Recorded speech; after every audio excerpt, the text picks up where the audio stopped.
विधानसभा निवडणुकीच्या प्रचाराला वेग आला आहे। बुलढाणा विधानसभा मतदारसंघाचा जर विचार केला तर या ठिकाणी चौरंगी लढत आपल्याला पाहायला मिळणार आहे। महायुतीचे उमेदवार संजय गायकवाड, महाविकास आघाडीचे जयश्री शेळके, तिसऱ्या आघाडीचे प्रेमलताताई सोनवणे आणि वंचित बहुजन आघाडीचे प्रशांत वाघोरे या चौघांमध्ये चौरंगी लढत होणार आहे।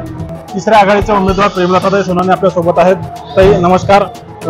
पूर्ण मतदारसंघामध्ये तुम्ही मतदारांपर्यंत जातात, काय नेमक्या मतदारांच्या प्रतिक्रिया काय सांगा? मतदारांच्या प्रतिक्रिया खूप चांगल्या आहेत। गेल्या 5 वर्षामध्ये युती आणि आघाडी हे स्थिर सरकार देऊ शकलेलं नाही, त्यामुळे स्वराज्य पक्षाची एक राजमाता जिजाऊंच्या जिल्ह्यामध्ये राजेंनी ज्यांचा सन्मान केला ती व्यक्ती त्यांना आता विधान भवनात जाऊन आपले प्रश्न मांडेल ही अपेक्षा आहे आणि ह्याच प्रतिक्रिया आहे आणि ही निवडणूकच मुळात जनतेने हाती घेतलेली आहे। या मतदारसंघामध्ये महायुतीच्या उमेदवारांकडून विकास कामांचा बोलबाला खूप चालू आहे। प्रत्यक्षात विकास कामं झाले का, काय सांगाल? बेसिक नीड्सच्या ज्या सगळ्या गोष्टी आहेत यावरती कुठलेही विकास कामं मला आढळून आलेले नाहीत। हे आताच नाही म्हणत तर गेल्या अनेक वर्षापासूनचे लोकांची कामं प्रलंबित दिसतात आहे। डोक्यावरचा हंडा सुद्धा अजून माझ्या महिलेच्या उतरलेला नाही, हा एक प्रश्न आहे। शेतकऱ्यांच्या शिंचणाचा प्रश्न आहे की त्यावरही कुठलेही काम झालेलं नाही। एमआयडीसीचा मुद्दा आहे जो आम्ही वारंवार घेतल्यानंतर आता सगळ्यांना सुचतंय का एमआयडीसीचा मुद्दा घेतला पाहिजे, रोजगाराचा मुद्दा घेतला पाहिजे। मी याआधी याच्यावर कामं का नाही केली कोणीच? महिला सुरक्षिततेचा प्रश्न आहे, त्यावरही काय का नाही बोलल्या गेलं, त्यावर काम का होत नाहीये?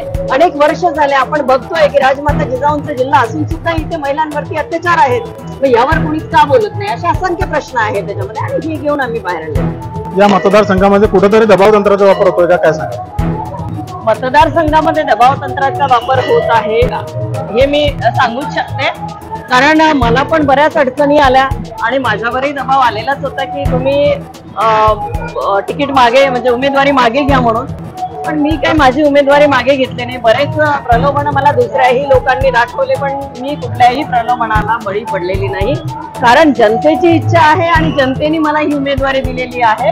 राजमाता जिजाऊंच्या जिल्ह्यातला हा सन्मान मला राजेंनी दिलेला आहे, जो की महायुतीने हा सन्मान मला दिलेला नाही। त्यामुळे निश्चितच तुमच्या समोरचे जे उमेदवार आहेत ते धन दांडगे आहेत, तरी तुम्ही प्रचाराला समोर जाता, प्रचारामध्ये आघाडी घेतलेली आहे, काय सांगा? हो, माझ्या समोरचे धन दांडगे आहेत, यात कुठेही शंका नाही, कारण अगदी पैशाचा पाऊस त्यांनी ते पाडत जात आहेत।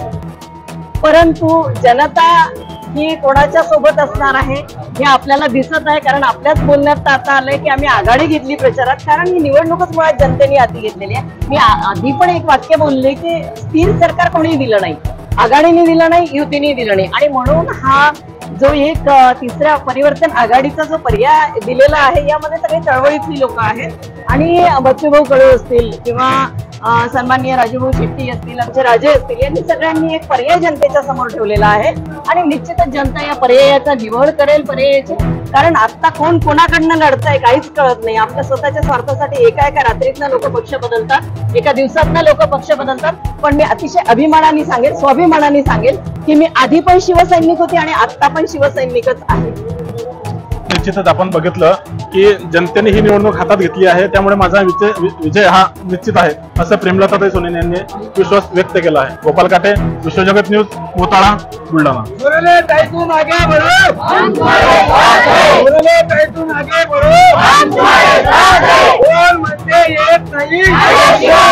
बोल